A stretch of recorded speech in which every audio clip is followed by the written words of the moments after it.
Meus irmãos e irmãs, a paz do Senhor, quero agradecer a Deus pelo privilégio de estar aqui nesta noite, realizando o culto familiar juntamente com você. Nós que fazemos a Assembleia de Deus, durante estes dias que estamos em quarentena, estamos levando a palavra de Deus para dentro do seu lar, através do culto familiar. Nesta noite eu quero mandar um abraço todo especial para todos os irmãos da Assembleia de Deus que estão assistindo esta mensagem. Quero fazer uma reflexão com os irmãos em um texto bíblico de Mateus, capítulo de número 10. O versículo é o versículo de número 28 e o versículo 29 e o versículo 30, onde está escrito: E não temais os que matam o corpo e não podem matar a alma.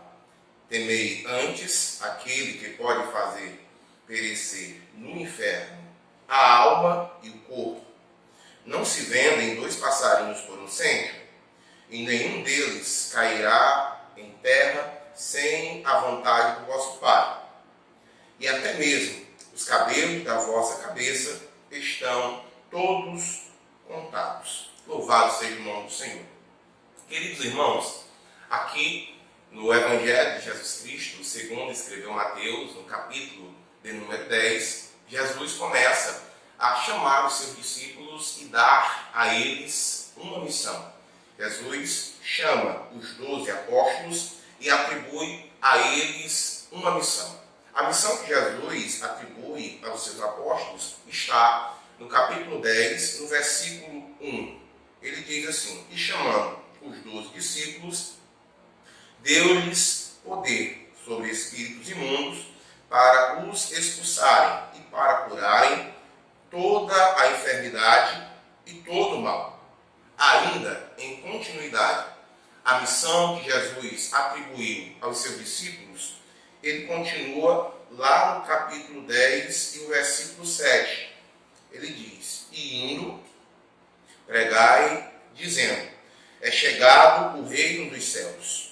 Curai os enfermos, limpai os leprosos, ressuscitai os mortos e expulsai os demônios. De graça recebestes e de graça dai. Aqui nós vemos, queridos irmãos, Jesus atribuindo aos 12 apóstolos uma missão. E a missão era de anunciar a chegada do Evangelho de Deus. O Evangelho de Mateus, ele foi escrito e endereçado aos judeus. Então, neste contexto, Jesus enviava os seus discípulos para as ovelhas que haviam se extraviado da casa de Israel. Jesus os envia, primeiro, para pregar o Evangelho e também para expulsar os espíritos malignos. E isso demonstra que a Igreja de Cristo, a Igreja de Deus, o povo de Deus, tem poder dado por Cristo para repreender toda sorte de forças das trevas. Jesus manda os discípulos com esta finalidade.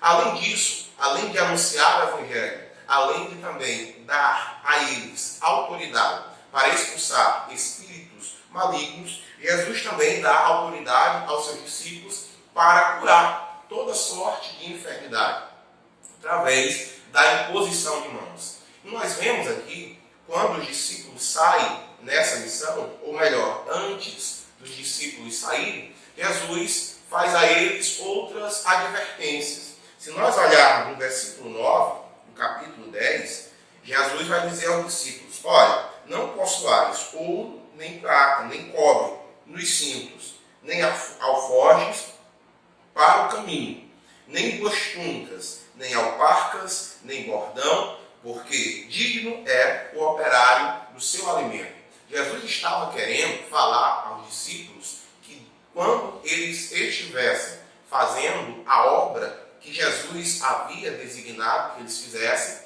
eles estariam na total dependência de Deus. Jesus demonstra, assim, o seu cuidado para com aqueles que estão realizando a sua obra. Jesus manda os seus discípulos, mas não os manda sem demonstrar a eles um zelo, um cuidado adequado. Pelo contrário, Jesus, assim, garante a eles que eles se viverem ou se estiverem na dependência de Deus, todas as suas necessidades serão supridas. Mais adiante, quando nós vamos observar, Jesus começa a tratar com os seus apóstolos de algumas realidades que eles encontrariam no campo missionário, ou aonde eles fossem realizar a sua missão. Observe que ele vai falar a respeito da possibilidade de eles serem recebidos nas casas ou não. Vai falar da forma que eles devem se conduzir. E isso é bastante interessante, porque quando nós observamos, Jesus diz que os seus discípulos eles devem ser prudentes ou cautelosos como as serpentes e também inofensivos como as pombas. Aqueles que fazem parte do reino de Deus, aqueles que estão fazendo a obra de Deus, a igreja do Senhor, de modo geral, deve ter estas duas características: ser prudente à semelhança das serpentes. Nos tempos que nós estamos vivendo, dentro de uma situação que não só o Brasil, mas também todas as nações, ou boa parte dos países do mundo está enfrentando, nós, como igreja do Senhor, devemos agir com prudência, com cautela, com zelo, porque nós, como igreja do Senhor, somos a reserva de esperança que a humanidade tem. Então nós temos que agir como igreja do Senhor, agir como tal, com prudência, para os que estão de fora vejam em nós uma segurança, uma firmeza, uma certeza de que estamos guardados pelo mesmo Jesus que garantiu que guardaria, que protegeria os seus discípulos. Mais avante, prosseguindo ainda, no capítulo de número 10, nós vemos lá neste capítulo uma outra situação. Agora, Jesus falava aos discípulos que eles haveriam de passar por perseguições.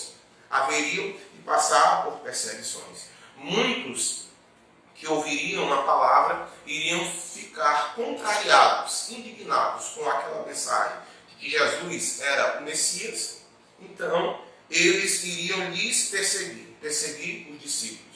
Nós vamos observar que lá no versículo 21, no capítulo 10, ele vai falar da seguinte forma: e o irmão entregará à morte o outro irmão, e o pai o filho, e os filhos se levantarão contra os pais. E o versículo 22 ele vai dizer: e sereis odiados de todas as gentes por causa do meu nome, mas aquele que perseverar até o fim será salvo.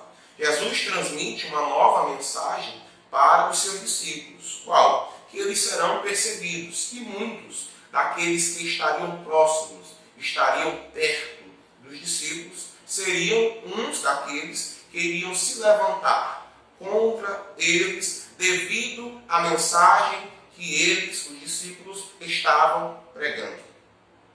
E no versículo 22, ele fala algo mais interessante, que os discípulos eles seriam odiados. Por quê? Por causa do nome de Jesus. Lá no versículo 22, diz da seguinte forma: a igreja de Deus, queridos irmãos, você que está aí me ouvindo neste culto familiar, ela é, sem sombra de dúvida, uma instituição criada por Deus, porém, ela é perseguida pelos homens que não conhecem a Deus e que são influenciados por uma força maligna.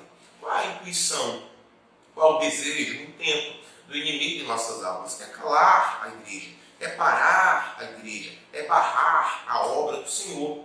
Este é o intento de Satanás, este é o intento do inimigo de nossas almas. Mas Jesus, da mesma forma que instruía os discípulos, ele também nos instrui hoje. Para quê? Para que nós continuemos firmes, para que nós perseveremos, que diante das lutas, diante das perseguições que surgirem e que surgiram e que surgirão na trajetória da igreja, nós perseveremos, continuemos firmes em Cristo, pois Ele é a nossa pedra de esquina. Nós estamos firmados na pessoa bendita de Jesus Cristo. E que na hora da perseguição, e que pelo fato de nós sermos perseguidos, ultrajados, maltratados, pelo fato de sermos crentes em Jesus Cristo, isso não seja para nós motivo de desânimo, não seja para nós motivo de enfraquecimento da nossa fé. Pelo contrário, nós devemos nos alegrar, porque como disse o próprio Jesus lá no Sermão da Montanha, assim os profetas também foram perseguidos antes de nós. Na segunda parte, ou na parte B do versículo 22, ele vai dizer algo interessante. Mas aquele que perseverar até o fim será salvo. A igreja de Cristo, a igreja de Jesus, a noiva do Cordeiro, é aquela que persevera até o fim. A igreja de Cristo não desiste. A igreja de Cristo, ela marcha triunfante.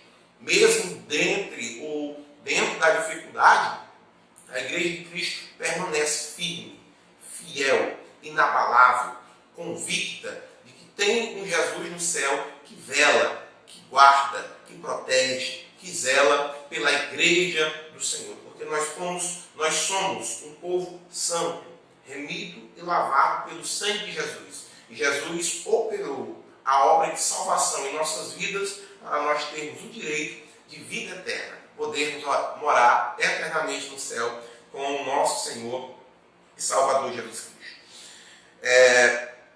Quando nós observamos todo esse contexto, nós vamos entender o porquê que Jesus fala lá no versículo 28, que foi o texto que li no início da mensagem. Ele vai dizer: não temais o que mata o corpo e não pode matar a alma. O que Jesus estava querendo dizer aos seus discípulos, ou melhor, corrigindo, o que Jesus não estava querendo dizer era que ele poderia ficar totalmente relaxado, descuidado com a saúde do seu corpo físico, como alguns alegando aí uma fé de forma errada. Eles afiançam que aqueles que creem em Jesus, eles não adoecem, não morrem, não passam por dificuldade. Não era essa a mensagem que Jesus estava passando aos discípulos. Mas nesta situação de perseguição, de confronto, que os discípulos iriam passar por levar a mensagem de Cristo, eles deveriam, sim, em primeiro lugar, zelar, proteger, guardar a alma. Era isso que Jesus estava falando. Jesus estava estabelecendo aqui uma escala de prioridades, não dizendo que a vida não vale nada. Jesus não estava dizendo isso. O que Jesus estava estabelecendo era a prioridade, querendo dizer assim: olha, a alma de vocês, a eternidade, a parte imaterial do ser humano, a alma, o espírito, ele é mais importante do que o corpo. Então, se em uma situação você tiver que escolher entre perder a vida terrena e perder a vida eterna, escolha perder a vida terrena, porque aqueles que morrem por amor a Cristo, eles são bem-aventurados. Aqueles que morrem por amor a Cristo, eles têm uma morada eterna no céu, uma vida eterna, garantida por Cristo no céu, ao lado dele eternamente. Era isso que Jesus estava querendo falar aos seus discípulos diante daquela situação. Vendo isso, irmãos, nós nos reportamos à situação que nós estamos vivendo atualmente.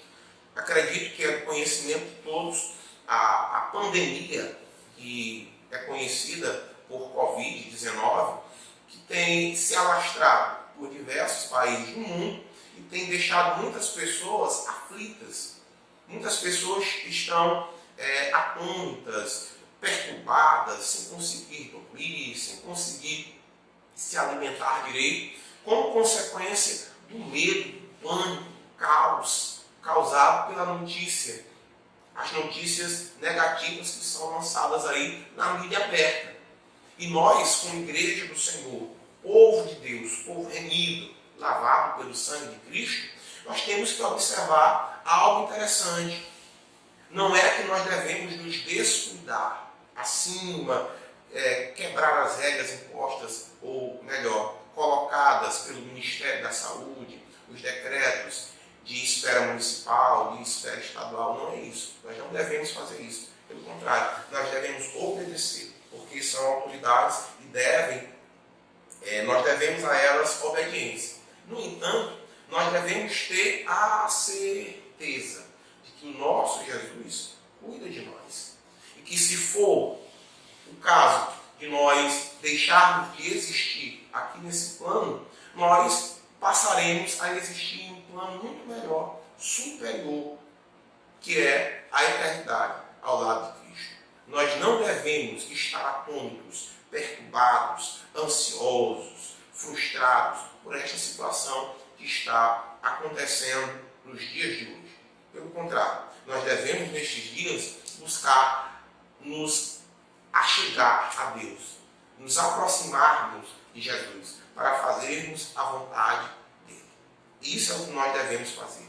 Priorizar a nossa vida eterna, priorizar a nossa vida imaterial, a nossa vida espiritual. Porque Jesus já havia dito que os dias maus viriam, os dias maus chegariam, os tempos difíceis se achegariam a nós. Então, não é surpresa, não é algo que nos pegou de surpresa, como se nós não soubéssemos. Pois todos aqueles que conhecem a Bíblia sabem que os dias maus virão, mais cedo ou mais tarde. Porém, que nos dias maus nós possamos estar com a armadura de Deus para permanecermos firmes com Jesus Cristo, o nosso Senhor e o nosso Salvador. Que Deus em Cristo te abençoe, deixe essa palavra ao seu coração, permaneça firme com Cristo, se alegre, faça o seu devocional, tenha o seu contato com Deus todos os dias, porque essa tribulação vai passar, essa crise vai passar, esta dificuldade ela vai passar. E quando tudo isso acabar, nós vamos levantar as nossas mãos aos céus e dizer: louvado seja Deus, porque até aqui nos ajudou o Senhor. Quero orar por você, pela sua família, nesta noite, em nome de Jesus. Senhor nosso Deus, Pai do nosso Senhor e Salvador Jesus Cristo, nós elevamos as nossas vozes em gratidão a Ti, nesta noite, porque o Senhor tem nos abençoado, porque o Senhor tem suprido as nossas necessidades, porque o Senhor tem nos dado saúde, manifestado a Tua presença gloriosa em nossos corações, trazendo às nossas mentes a certeza da salvação, a certeza da vida eterna. E nós, ó Deus, te louvamos e bendizemos o Teu nome. Entregamos a Ti, Senhor, colocando em Tuas mãos todo o ministério da Igreja Evangélica Assembleia de Deus em Macampos, os pastores, as irmãs do círculo de oração, os jovens, os dirigentes, os diáconos, os obreiros, toda a Igreja Assembleia de Deus em Macampos, colocamos em Tuas mãos. Meu Deus, eu te peço uma bênção especial sobre todas as famílias que estão assistindo este vídeo, que a Tua mão esteja estendida sobre a vida de cada uma delas. Deus, que essa bênção seja estendida sobre toda a parentela desta família que está ouvindo este vídeo. Meu Deus, dá a eles saúde, guarda, livra, abençoa os irmãos que têm parentes em lugares que estão em risco. Senhor, guarda, abençoa, livra. Senhor, nos faz conservarmos firmes a nossa confissão em Cristo Jesus. Nos ensina a crer, nos ensina a confiar. Deus, nos abençoa. Nós te pedimos em nome de Jesus. Amém. Deus te abençoe em nome de Jesus.